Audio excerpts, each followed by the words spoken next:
This is Chapter 13, Module 2, Peripheral Nerves and the Neural Reflex.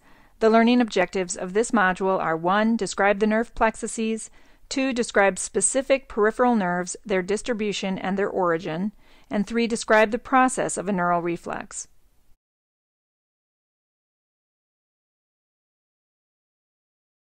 Every segment of the spinal cord is connected to a pair of spinal nerves. In segments that control the skeletal muscles of the neck, upper limbs, and lower limbs, the sensory and motor fibers of the spinal nerves will converge to form a nerve plexus. A nerve plexus is an interwoven network of sensory and motor fibers from several spinal levels. These sensory and motor fibers will converge and separate, mixing the fibers from one spinal nerve level with the fibers from another spinal nerve level. These nerve combinations of fibers will form the peripheral nerves that control the major axial and appendicular muscles. The cervical nerve plexus arises from the spinal nerves C1 through C5. The peripheral nerves that form from the brachial plexus are the musculocutaneous nerve, the median nerve, the ulnar nerve, the axillary nerve, and the radial nerve.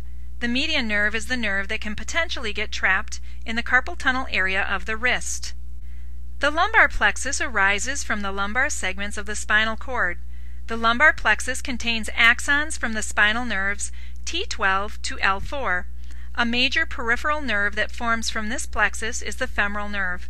One of the major branches of the femoral nerve is the saphenous nerve that travels the length of the anterior thigh and the medial leg. The sacral plexus arises from the sacral segments of the spinal cord. The sacral plexus contains axons from the spinal nerves L4 to S4. A major peripheral nerve that arises from the sacral plexus is the sciatic nerve. The sciatic nerve passes through the buttocks area, across the posterior femur, and deep to the long head of the biceps femoris muscle, and will eventually divide into two branches as it approaches the knee.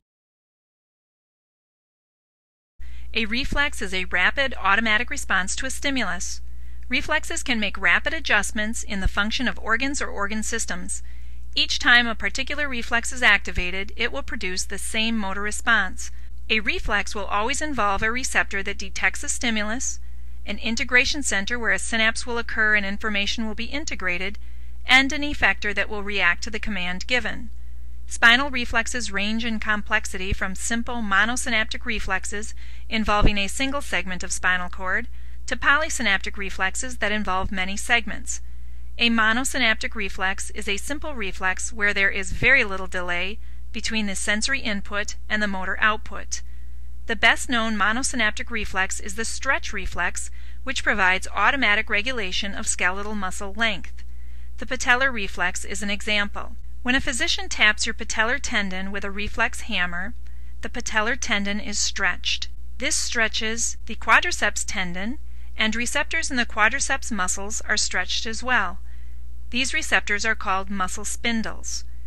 The distortion of the receptors in turn stimulates sensory neurons that extend into the spinal cord. These sensory neurons synapse on motor neurons that control the motor units in the stretched muscle. This leads to a reflexive contraction of the stretched muscle that extends the knee in a brief kick.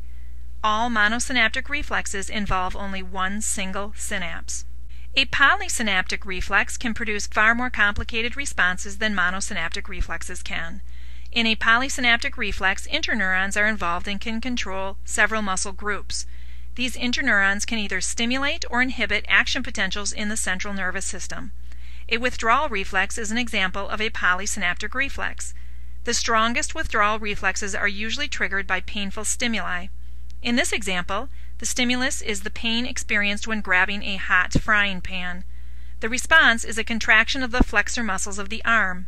The contraction causes the forearm and hand to be yanked away from the pan. The movement is sudden and powerful enough that the pan is released. The sensory neuron synapses on an interneuron which will synapse on the motor neuron, leading to the flexor muscles of the arm, and will also ascend in the columns to the brain. All synaptic reflexes involve interneurons and multiple synapses. This ends Chapter 13, Module 2, Peripheral Nerves and the Neural Reflex.